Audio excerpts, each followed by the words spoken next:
Hello my beloved friends, and welcome back to the Untold Stories. Now I know a lot of you use these videos to sleep, so before you drift off I thought it would be a crazy idea if everyone can leave a comment to let me know where you are listening from in the world. Also like and subscribe if you are enjoying the case. Right, let's get comfy and relax, and let's begin by Story 1, The Last Delivery by Emma Carter. I never thought I'd be the kind of person to believe in the supernatural. I'm a practical woman, you know? I work as a dispatcher for a local courier service, quick drop logistics, and my job is to make sure packages get where they need to go on time. But what happened last week? I can't explain it. I can't shake it. And I need to tell someone, because if I don't, I think I might go insane. It started on Monday, October 16th. It was a typical afternoon, the office humming with the sound of ringing phones and drivers checking in. The usual rush of deliveries was underway. One of our drivers, Ben Henderson, was on his usual route in the outskirts of town, making deliveries to the quieter, more secluded homes. Ben's a good guy, reliable, punctual, and always cracking jokes over the radio. But that day, something was off. Around 3:15 p.m., I received a call from him. His voice was shaky, like he'd been running a marathon. "Emma, you're not gonna believe this," he said. "I just delivered a package to this old house on Elmwood Drive." The place looked abandoned, windows boarded up, weeds everywhere, like nobody had lived there in years. But when I knocked, this guy answered. He was weird. Pale, like he hadn't seen the sun in decades. And he didn't say a word. Just stood there, staring at me while I handed him the package. I told Ben to take a break, maybe grab a coffee or something, but I could tell he was rattled. He laughed it off, but there was no mistaking it, his voice still trembled.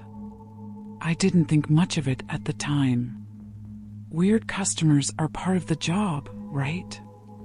2 days later, Wednesday, October 18th, 2023. Vicky Edward, another one of our drivers, came back to the depot looking like she'd seen a ghost. And trust me, Vicky's tough. She's been with the company for 5 years, and nothing phases her. But that night, she was pale, her hands trembling as she handed me her delivery log. She looked like she hadn't slept in days. "Emma, I need to talk to you," she said, her voice barely above a whisper, as if the words might break her. "I just delivered to that house on Elmwood Drive. The one Ben was talking about. The guy who answered the door, he was holding the package Ben delivered. It was still sealed. And he said my name. He knew my name. I tried to calm her down, told her it was probably just a coincidence. Maybe he'd seen her name on the paperwork. But deep down, I couldn't shake the feeling something was very, very wrong. Why would someone keep a sealed package for 2 days? How did he know Vicky's name? She doesn't wear a name tag. I told myself I was just being paranoid, but I couldn't ignore the growing unease creeping over me. By Friday, the whole depot was on edge. Ben hadn't shown up for work that day, and Vicky called in sick. I tried calling both of them, but no answer. Then, around 6:45 p.m., I got a call from another driver, Tom Reynolds. His voice was almost unrecognizable, thick with panic. "Emma, you need to come to Elmwood Drive. Right now. Something's wrong with Ben's van. It's here." But Ben isn't. I grabbed my coat and drove out there as fast as I could, the fear gnawing at my stomach. When I arrived, Tom was standing in the middle of the road, his face ashen, like he had just witnessed something unholy. Ben's van was parked in front of the house, the engine still running, the headlights illuminating the decaying front porch. And there, on the steps, was the package Ben had delivered on Monday. It was open now, and inside, Inside was a stack of Polaroid photos. I felt a cold sweat break out on my neck as I picked one up, my hands shaking. The first photo was of Ben, taken from outside his house. He was sitting at his kitchen table, completely unaware. The timestamp on the bottom read October 16, 2023, 11:30 p.m., the night after he delivered the package. The next few photos were worse. Vicky, asleep in her bed. Tom, filling up his van at a gas station. And then, me. Sitting at my desk in the depot, just hours ago. I dropped the photos, my heart pounding in my chest. Something wasn't right. That man, the pale man, how could he have known? How had he been watching us? Why had he been taking these photos? That's when I noticed something that made my blood run cold. The door to the house was slightly ajar, just enough for me to see a shadow move behind it. A pale, gaunt figure was standing there, watching us. I could feel his eyes on me, even from across the street. His lips curled into a grin, impossibly wide, stretching unnaturally. A grin that shouldn't have been human. I froze, rooted to the spot. And then, I heard him whisper, though it was more like a hiss than anything else. "Come closer." I couldn't move. I didn't want to move. But somehow, I found myself taking a step forward. Tom grabbed my arm, pulling me back toward the van. "We need to get out of here," he said, his voice breaking. We didn't wait to see if the man would come outside. We got in the van and drove away, and I didn't look back. That was 3 days ago. Ben and Vicky are still missing. The police have no leads, and they've stopped taking our calls. Tom quit the job and moved out of town without a word. I don't know where he went. I don't think I ever want to know. And me? I can't sleep.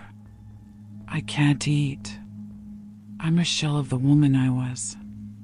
And now, I'm sitting here in my living room, staring at a package that just arrived on my doorstep. It's addressed to me. The return address is 1428 Elmwood Drive. I don't know what to do. I don't know if I should open it, but I can't stop thinking about the photos. About the way the pale man smiled. About how he knew all our names. But there's something else. The package feels wrong. It's unnaturally cold, like it's been pulled straight from a freezer. It hums, barely audible, like there's something alive inside. Every time I get close to it, I feel the hairs on my neck stand on end. If you're listening to this, if you're hearing my voice, please don't take a job at Quick Drop Logistics. And if you see a delivery van parked outside an abandoned house on Elmwood Drive, just keep driving. Because once you make that delivery, once you step into the shadow of that house, you're never the same again. And trust me, the pale man knows who you are. You've already been marked. Let's dive into the second story of this episode, The Night Shift by Daniel Harper. I've been a night shift delivery driver for Midnight Express for about 3 years now. It's not glamorous, but it pays the bills. Most nights are quiet, just me, my van, and the hum of the radio. But last night was different. I don't know if anyone will believe me, but I need to get this out. I need to tell someone what happened. I don't think I can keep it to myself any longer. It all started around 11:30 p.m. I was making my usual rounds in the industrial district, delivering packages to warehouses and factories. The area's pretty deserted at night, just rows of darkened buildings and flickering streetlights. The only sounds were the distant hum of machinery and the occasional rattle of a loose metal sign in the wind. Most of the time, it's the kind of quiet that doesn't feel peaceful. It feels empty, like the world is holding its breath. My last stop was supposed to be at Blackwood Storage, a small warehouse on the edge of town. It's the kind of place you pass by 100 times without ever really noticing it. The building's old, faded, with rusted metal doors and an unkempt parking lot. I'd been there before, nothing out of the ordinary.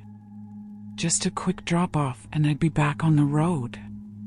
But when I pulled up, something didn't feel right.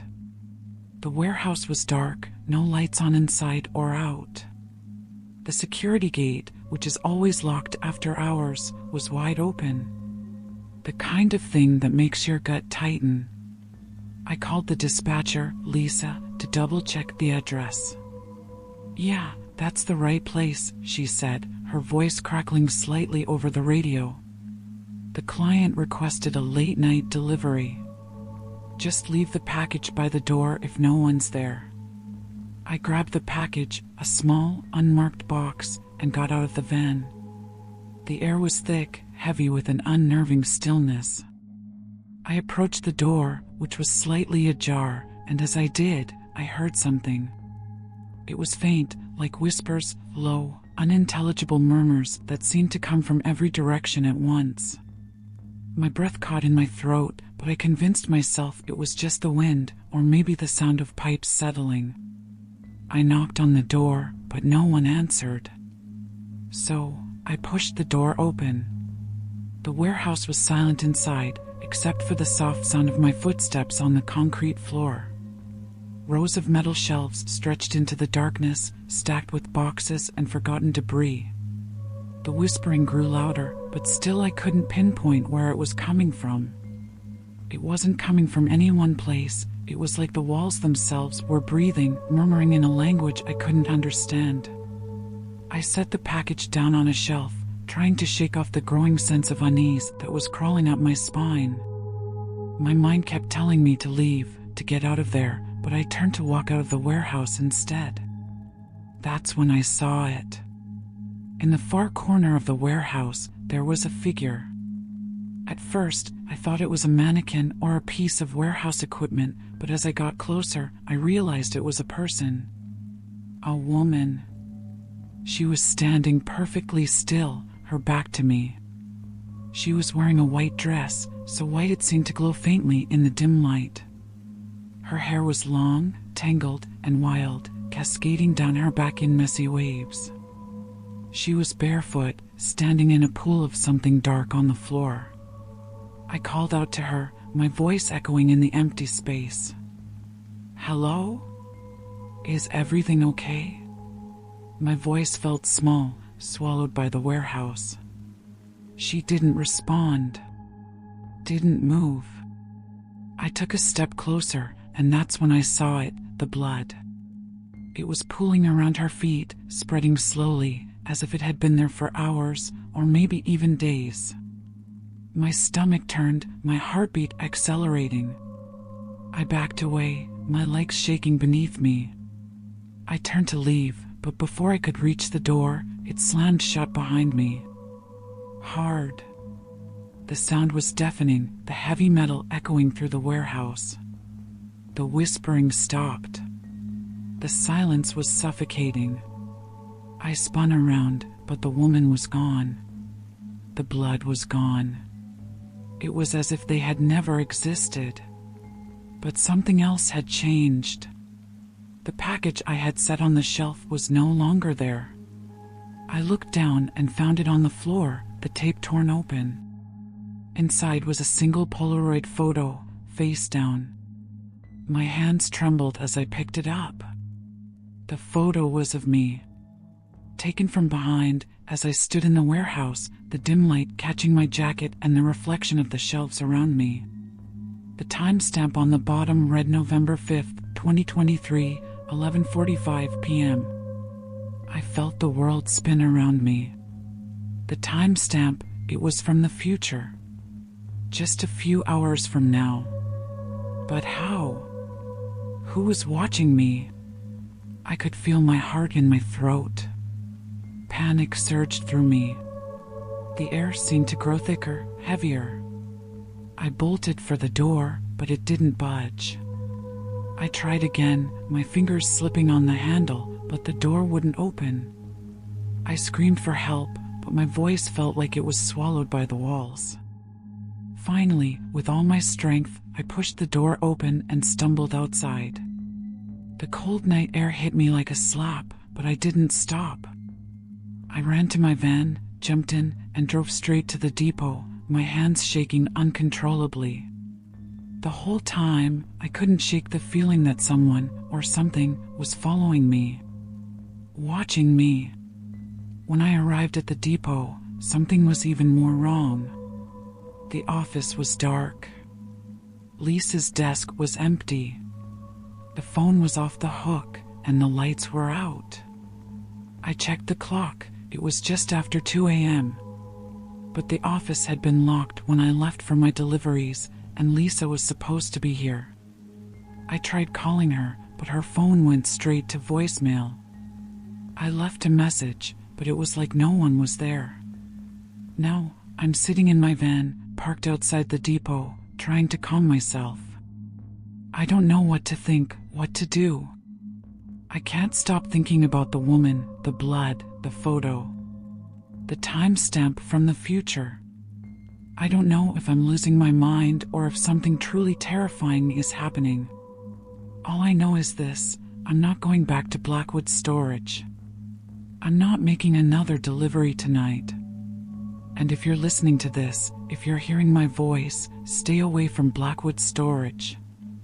And if you see a woman in a white dress, just run. Because once you see her, you might never leave. And if you do, she might just follow you. Our last story of this episode will make you shivering.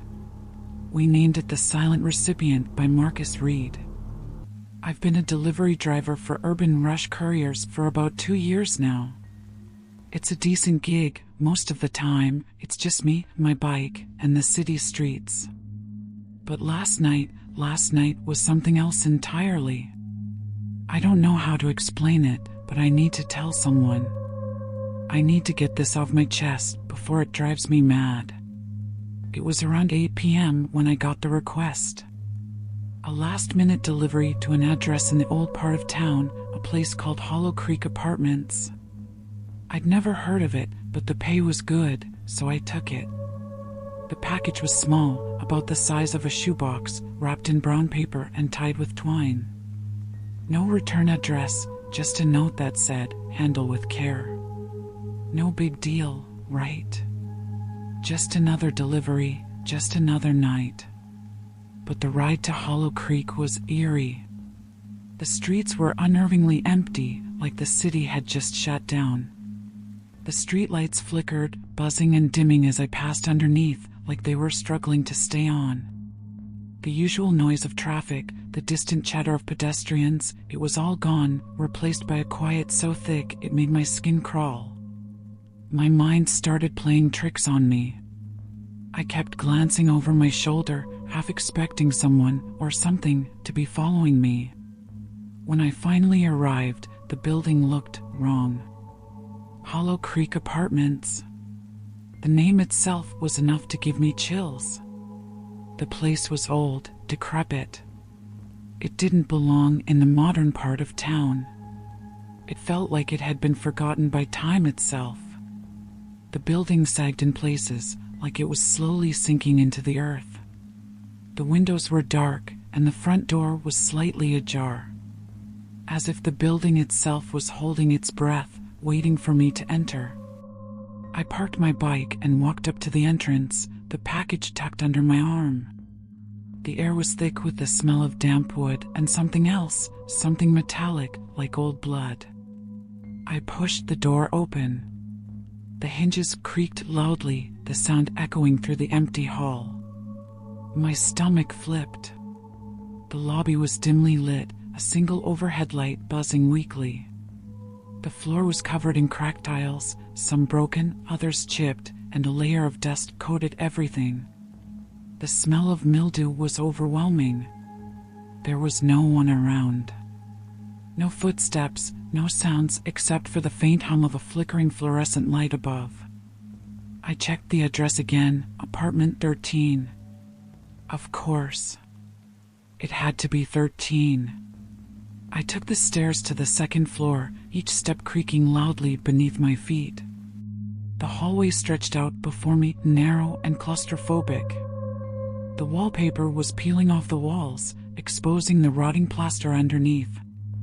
I swear, it looked like the walls themselves were bleeding in places, dark, streaky stains that didn't make sense.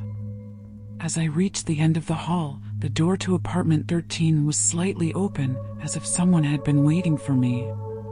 I knocked gently, but there was no answer. "Hello?" I called out, my voice far too loud in the oppressive silence. "Delivery for apartment 13. Still no response. The door creaked as I pushed it open. The apartment was small, sparsely furnished, and the air was freezing. My breath came out in visible puffs. The walls were covered in strange symbols, crudely drawn circles, and lines that seemed to pulse in the dim light. It looked like someone had scratched them into the walls with their nails. I set the package down on the table in the center of the room and turned to leave, but then I heard it. A soft, rhythmic tapping. I froze, my heart pounding in my chest. The sound wasn't coming from the table, it wasn't coming from anywhere near me, it was coming from the corner of the room. I turned slowly, and my blood ran cold. There was a figure sitting in the shadows. It was a man, or at least it looked like a man. His face was obscured by the dark, his body hunched over, his hands moving slowly, tapping on the armrest of an old chair. But the sound, the tapping sound, it wasn't coming from his hands. It was coming from inside the walls. The walls were alive. My vision blurred as my mind struggled to comprehend what I was seeing. My legs turned to jelly, and I took a step backward, but the man didn't move. He didn't speak. He didn't even acknowledge me. But I could feel his eyes on me, piercing, cold, and watching, even though I couldn't see his face. I didn't wait to find out what would happen next. I turned and ran, my feet stumbling over each other, my heart hammering in my chest. I slammed the door behind me as I bolted down the stairs, my breath coming in sharp gasps, my body shaking uncontrollably. The air felt thick and oppressive, like the entire building was pushing back against me, trying to hold me in. I didn't stop running until I was back on my bike, pedaling furiously down the street, the package forgotten on the floor of the apartment. I couldn't get out of there fast enough. But the horror didn't end there. When I got home, I sat down to catch my breath. I needed to calm down. Maybe I had imagined it all, right? Maybe I was just tired. But when I went to check my bag, something was inside that I didn't remember putting there, a small, folded piece of paper. I unfolded it with trembling hands. My eyes widened as I saw what it was. A Polaroid. A picture of me standing in the lobby of Hollow Creek Apartments. The timestamp on the bottom read December 12th, 2023, 8:45 p.m. Exactly the time I had been there. But that wasn't what made my blood run cold. In the background of the photo, just behind me, was the man. His face was now visible, and he was smiling, wide, almost too wide, like his mouth had stretched beyond what was humanly possible. The smile was so wrong, so twisted, that it made my stomach churn. I stared at the photo for a long time, my hands shaking. How had it gotten into my bag? How had it been taken? Had someone been there with me in the lobby, watching me? And then I realized something else. The timestamp on the photo wasn't from the past. It wasn't from the moment I was there. It was from the future. The date and time were ahead of me, by a few minutes, by hours. I don't know what's happening, but I feel like I'm being watched. Like I'm being hunted. I've been trying to sleep, trying to convince myself it was all a bad dream, but every time I close my eyes, I hear that tapping. It's faint at first, but then it grows louder, louder and closer, until I can feel it vibrating in my chest. I don't know what to do anymore. I don't know if I'm losing my mind or if something truly terrifying is happening. But I know one thing for sure, I'm never going back to Hollow Creek Apartments. And if you're listening to this, if you're hearing my voice, stay away from that place. Don't even think about going there. And if you see a man in the shadows, just run. Run as fast as you can. Because once he sees you, you might never get away. And if you do, he'll follow you.